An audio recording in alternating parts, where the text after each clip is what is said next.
اور جو ان کے جنرل وہاں کے جو سپہ سالار ہیں اور وہاں کی جو پینٹاگون کی شخصیات ہیں وہ ڈونلڈ ٹرمپ کو یہ بتا رہی ہیں کہ بھائی ہم نے اسرائیل کی بہت ساری مدد کی ہے، ہم نے اس کے ساتھ ساتھ یوکرین کے اندر بہت سارا اپنا آرسنل جو ہے وہ جھونک دیا، اپنا ڈیفنس سسٹم وہاں پہ اس وقت اس کو ہم نے انسٹال کیا. تو ہمیں سوچ کر جانا چاہیے کہ ہم ایران کے ساتھ جنگ کر سکتے ہیں یا نہیں کر سکتے. دیکھیں یہ ایک بہت بڑی دلیل ہے کہ آپ کس طرح سے دہشت گردی کو سپانسر کرتے ہیں. آپ نے یہ بورڈ آف پیس بنتے ہوئے دیکھا اور پاکستان بھی اب اس کا حصہ ہے انفارچونیٹلی. پرابلم سر یہاں پہ یہ ہے کہ جب سے یہ بورڈ آف پیس بنا اور اس سے پہلے جو جنگ بندی کا معاہدہ کیا گیا اس دن سے لے کر آج تک ہزاروں فلسطینی شہید ہو رہے ہیں اور کسی نے کچھ نہیں اس حوالے سے کیا. وہ یہ کہتے ہیں کہ جناب یہ جو بچے مر رہے ہیں تو یہ کولیٹرل ڈیمیج ہے، یہ حماس کو ہم ٹارگٹ کر رہے تھے لیکن انفارچونیٹلی بدقسمتی سے سب کچھ ہوا. ہمارا ان علاقوں میں بچوں کو ٹارگٹ کرنے کا کوئی ارادہ نہیں تھا. لیکن دوستو اب امریکہ ایک بڑی تیاری کر رہا ہے اور وہ ایک بہانے کی تلاش میں کہ کس طرح سے ایران کے اوپر حملہ کیا جائے. اور دوستو ڈونلڈ ٹرمپ نے ایک دفعہ نہیں بار بار یہ جملہ دہرایا کہ ہم سننا چاہتے ہیں کہ ایران نیوکلیئر ہتھیار نہیں بنائے گا، ہم امن بزور طاقت پر یقین رکھتے ہیں. ڈونلڈ ٹرمپ مزید یہ کہتے ہیں کہ ایران کا مسئلہ سفارتکاری کے ذریعے حل کرنا ہماری ترجیح ہے اور اس حوالے سے ڈیل کی کوششیں ہم تیز کر رہے ہیں. ایرانی رجیم اور اس کی پراکسیز نے دنیا میں صرف دہشت گردی اور نفرت پھیلائی. میں نے اپنے پہلے دور میں ہزاروں امریکی فوجیوں اور لاکھوں لوگوں کو مارنے والے قاسم سلیمانی کو نشانہ بنایا. انہوں نے ایرانی حکومت پر یہ الزام بھی عائد کیا کہ اس نے ہزاروں مظاہرین کو قتل کیا، جبکہ امریکہ نے ایران میں مظاہرین کی پھانسیوں کو رکوانے میں انتہائی اہم کردار ادا کیا. انہوں نے کہا تھا کہ آپ ویٹ کریں، ہم آ رہے ہیں اور آپ نے گھبرانا نہیں ہے اور بہت جلدی مدد آپ کو پہنچ رہی ہے. اپنی حکومت کے خلاف اس احتجاج کو جاری رکھا جائے. یہ امریکہ کا پرانا طریقہ کار ہے، یعنی آپ کوئی الزام لگائیں گے اور اس کے بعد کسی بھی ملک کے اوپر حملہ کر دیا جاتا ہے. ایران امریکہ کے اس طریقہ واردات کو سمجھ چکا ہے. امریکہ یہ طریقہ عراق میں، افغانستان میں، لیبیا پر حملے اور چڑھائی کے وقت بھی اختیار کر چکا. عراق کے آپ کو یاد ہوگا ویپنز آف میس ڈسٹرکشن کا دھوکہ پوری دنیا نے دیکھا اور ٹونی بلیئر صاحب کو اپنی قوم سے معافی مانگنی پڑی. اور دیکھیں کہ وہ اتنی بڑی غلطی تھی، دنیا کو جسٹیفائی وہ نہیں کر سکے اور برطانیہ کی عوام کو تو بالکل بھی جسٹیفائی نہیں کر سکے. صدام کو پھانسی ہو جاتی ہے، ویپنز آف میس ڈسٹرکشن جو ہے وہ آپ کو وہاں سے نہیں ملے. اور پھر اس کا اثر کیا ہوا کہ لیبر گورنمنٹ کئی دہائیوں تک، یعنی برطانیہ میں کئی جو ٹینیورز تھے، عوام نے اس کو ووٹ نہیں دیا یا ووٹ دیا تو اتنی بڑی تعداد میں ان کو ووٹ نہیں پڑا کہ یہ حکومت بنا سکے. اور جو پریزیڈنٹ گورنمنٹ ہے وہ لیبر گورنمنٹ ہے، لیکن اس سے پہلے جتنی بھی گورنمنٹس تھی وہ ایک فیصلے کی وجہ سے لیبر سے یہاں کی عوام جو ہے متنفر ہو گئی اور اس کا ایک اثر یہاں کے الیکشن کے اوپر بھی پڑا. لیکن بعد میں ٹونی بلیئر صاحب نے معافی مانگ لی اور اب وہ اس بورڈ آف پیس اور جو کنسورشیم جو انٹرنیشنل اسٹیبلائزیشن فورس انہوں نے بنائی ہے اس کا آپ کو ایک حصہ نظر آئیں گے. تو ڈونلڈ ٹرمپ کا یہ پرانا طریقہ کار ہے. امریکہ اسی طرح دوسرے ملکوں میں جا کر کوئی بہانہ بنا کر وہاں پہ حملہ کرتا ہے اور پھر اپنی پالیسیز کو امپلیمنٹ کرنے کی کوشش کرتا ہے. دوستو اب ٹرمپ کے اس دعوے کے فوری بعد ایران نے اپنے میزائل پروگرام سے متعلق امریکی الزامات کو بڑا جھوٹ قرار دیا، کیونکہ امریکہ کی طرف سے جو بیلسٹک میزائل کی بات کی جا رہی ہے کہ شاید یہ ایسے میزائل بنانے کے بہت قریب ہیں جو امریکہ کو ٹارگٹ کر سکتا ہے. تو اس وقت یہ اسٹیٹمنٹ جو ہے وہ ایران کی طرف سے جاری کیا گیا.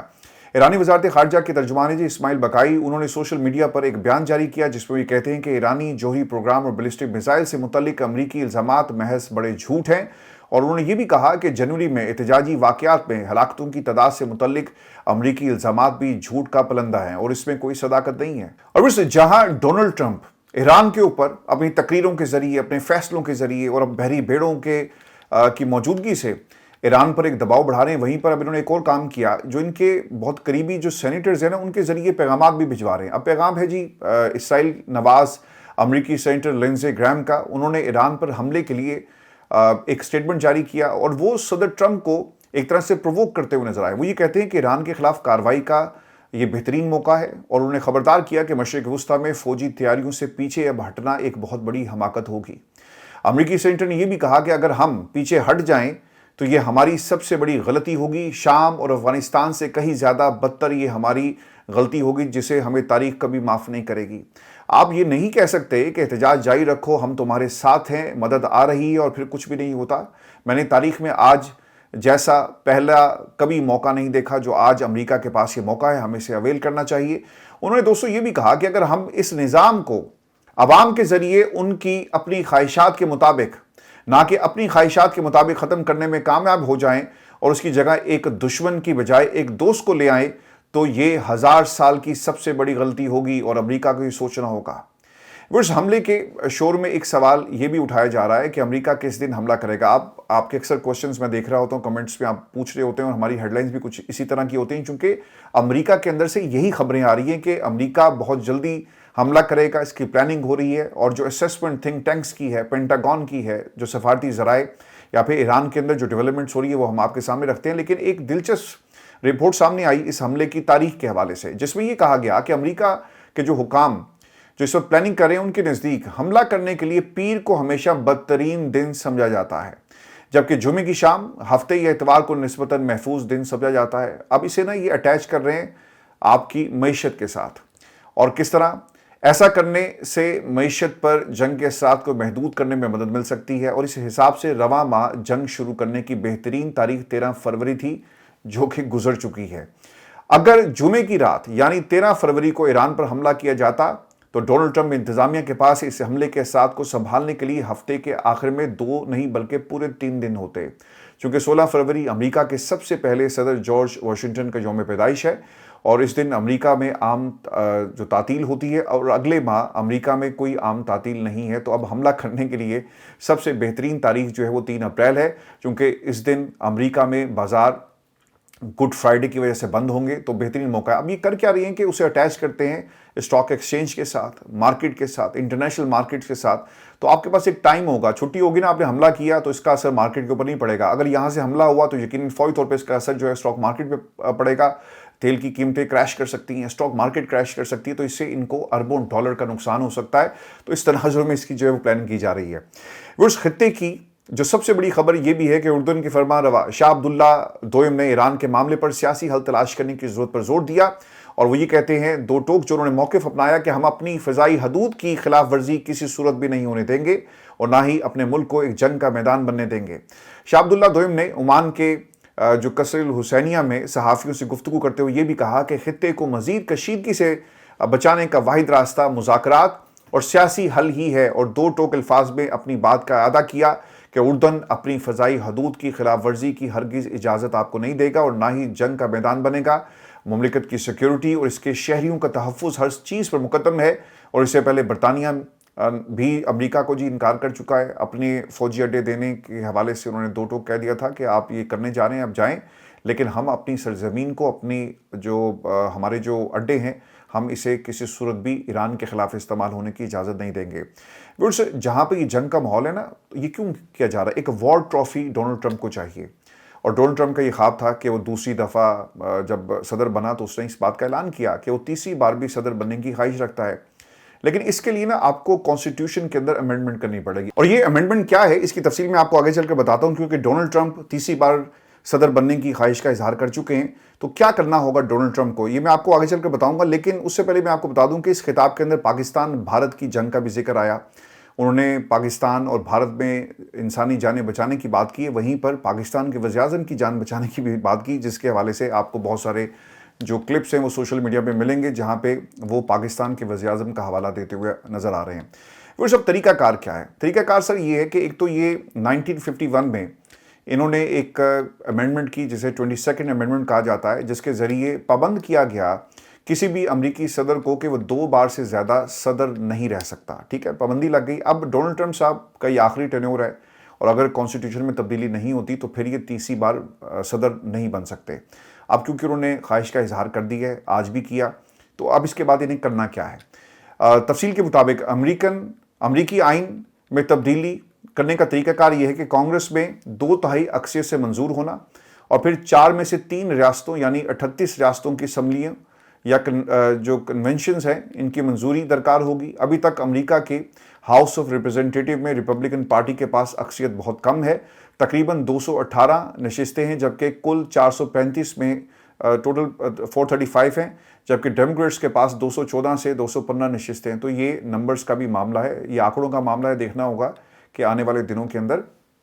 کس طرح سے ڈونلڈ ٹرمپ جو ہے ان نمبرز کو تبدیل کرنے میں کامیاب ہوتے ہیں۔ ویورز، میں آپ کو یہ بھی خبر دے دوں کہ جس طرح مسلم ممالک ایک بلاک بنا رہے ہیں نا، خان صاحب نے اس کا ایک سلسلہ شروع کیا تھا، اور اس کے بعد